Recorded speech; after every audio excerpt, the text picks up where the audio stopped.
Hello everybody, it's Pineapple here, back with another video. So for today's video, I thought we would discuss floodgates. I've been getting a lot of questions on what floodgates I think are viable in Labrynth, specifically, mostly in regards to this card right here, Skill Drain.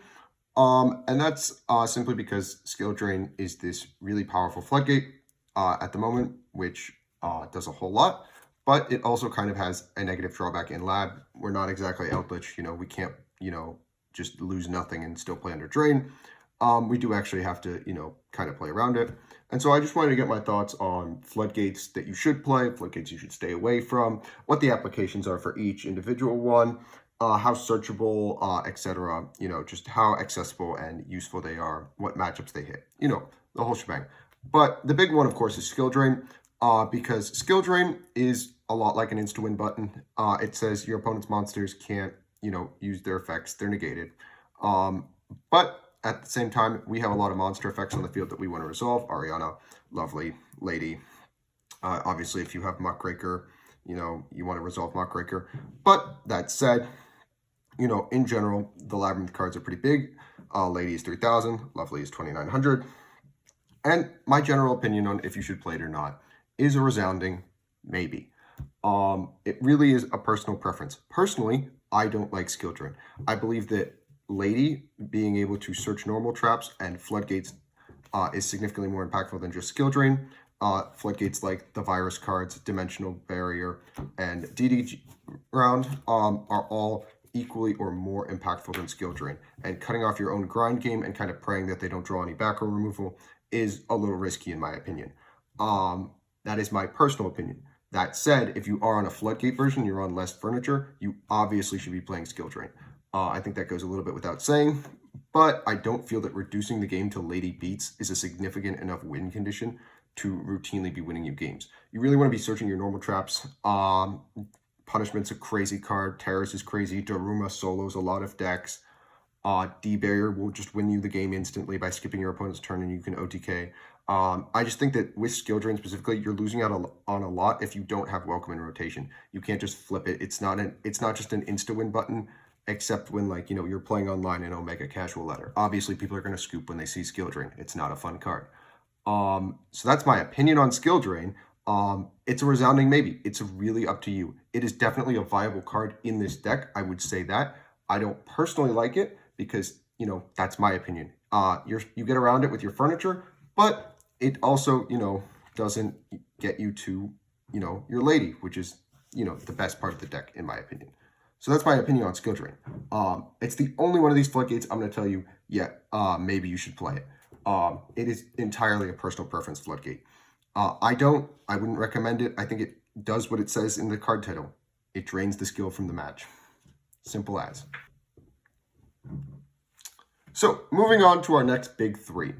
There are, of course, Rivalry, Gozen, and Tikaboo. 2 out of 3 of these are incredibly viable. Tikaboo is not. Don't play this card. You are throwing if you are playing Tikaboo. You need to be able to control, more than one fiend. All of the lab monsters are fiends. We want to be doing things that, let us use multiple fiends. So Tikaboo is automatically out of here. Get it out of here. Do not play this card. It's a resounding no. Rivalry and Gozen are 2 very different things. For Rivalry, it's I think it's a lot weaker, especially in this format specifically. It really hits branded really, really hard. But that said, that's about it. That's all I can really think of. Also, Runic, but Runic pile decks, but they can just get to destruction, pop Rivalry. So I don't think Rivalry is as good, specifically in this format. But Gozen, I think Gozen's pretty viable in this format, especially on the side. It's not necessarily the insta-win button that Skill Drain might turn out to be, but I definitely think Gozen is a viable card, especially against things like Kashtira. Again, Runic pile decks, it forces them to get to destruction and stuff. It does slow the game down, and it is really powerful, especially because all we play are darks. The only downside to Gozen is you lose out on things like Goddess and Nightmare Phoenix, but ultimately, small price to pay if the deck you're facing is something like Kashtira, and they start with Unicorn and you just Gozen lock them. Just a really, really impactful card that you definitely should strongly consider. Rivalry, again, more format dependent than Gozen. It's not going to be as, common, but it definitely comes up. Moving on to some other continuous floodgates that are most likely you're never going to play. Grave of the Super Ancient Organism, don't play it. It turns off Lady, lovely, the whole shebang, don't play Grave. Non-fusion area, again, too situational, doesn't hit like the things we want to. Dimensional Barrier just does it better. And the band played on. It's just, it hits exactly XZ strategies, and that's about it. And it's not, you know, searchable, consistent enough. If you want to hit XZ strategies, D-Barrier, Call XZ is, you know, equally as good, if not better, and searchable. Iron Wall. So Iron Wall, I have actually played this before. Specifically, it was to beat evenly, but do you know what else beats evenly? Solemn Judgment beats evenly. Just having a card that, you know, shuts off your big welcome is just not it. But that said, it definitely has, like, I've thought about it. It's a card that I've contemplated from time to time, but definitely, you know, don't play Iron Wall at this point. You know, we want to keep our back row clean, so I don't think that's it. Macrocosmos. So I do play DDG, but that is not the same as Macrocosmos. With Macrocosmos, you really don't want to play Macro. Specifically because the furniture has to send to Grave, with the exception of Kuklok here. But all of them have to send themselves to Grave, and you can't send them to Grave under Macrocosmos. So you're basically cutting off your own grind game. Don't play Macro. Just not a good card. Or Di-Fi. Just don't play them. Last but not least, of course, Necro Valley. Don't play this either. It shuts off your welcome. It shuts off your furniture in Grave. You don't get to recur anything. Don't play Necro Valley. Again, just it's very simple. Don't play Necro Valley. Don't play Floodgates that actively hurt you. I've seen people, you know, be truly desperate and ask me like, "Yo, should I play Valley in this?" Don't. So moving on to our only other interesting one that is like an actual debate on whether or not you should play, Antispell. Antispell is a very, very powerful card. The reason you play Antispell is it beats these cards exactly. Harpy's Feather Duster, Cosmic Cyclone. Oh, it doesn't beat Cosmic and Twin, but it does beat Storm. It's used to facilitate a game state in which these super powerful blowout cards that you normally would see, that are the typical side-in things, you know, are either forced out, they're forced to be used suboptimally, or unusable in the form of Harpy's Feather Duster and Lightning Storm. But the problem is that Antispell does not beat evenly matched. Now, the reason why I don't play Antispell, and this is my personal opinion, is because it does not beat evenly matched. There are a lot of people who just will play evenly matched. And the ultimate truth when it comes to any Floodgate that you're going to play in Lab is you have to ask yourself, is it better than Solemn Judgment? And for Antispell, the fear of going evenly matched to beat, you know, to beat evenly matched, you need Judgment or EEV. But we'll get into that in a little bit. But specifically, Antispell does not beat one of the three big sweepers of Harpy's Feather Duster, Evenly Matched, and Lightning Storm. And because I feel that Judgment also has other applications in terms of it can negate monster summons, it can negate generic spells, Antispell just falls a little bit behind Solemn Judgment in its applicability. And additionally, you can use something like an Epidemic Eradicator in order to beat evenly matched. When they go battle, you can just go start of battle EEV called Trap, and that will beat, you know, evenly matched. So for that reason, I think Antispell is a reasonable no, just because it doesn't meet the mark of, you know, it's not better than Judgment. That's my personal opinion. You're welcome to disagree, but I don't think Antispell is, you know, particularly viable at the moment because, again, it falls short of the big going first card. So moving on to our hand trap Floodgates, we have, of course, Lancia, Dimension Shifter, and Droll and Lockbird. Droll and Lockbird is a little more format dependent. I think that it's reasonably strong right now. We'll have to see how the format shakes up, but I definitely think as of this recording, which is June 7th, you should play Droll and Lockbird. It's just a really impactful turn-ending hand trap that's a Floodgate. With Omega, you know, not around, you can use it way earlier. Just super powerful turn-ending hand trap that I think is arguably mainable, in my opinion. I'm currently maining it. That's just me.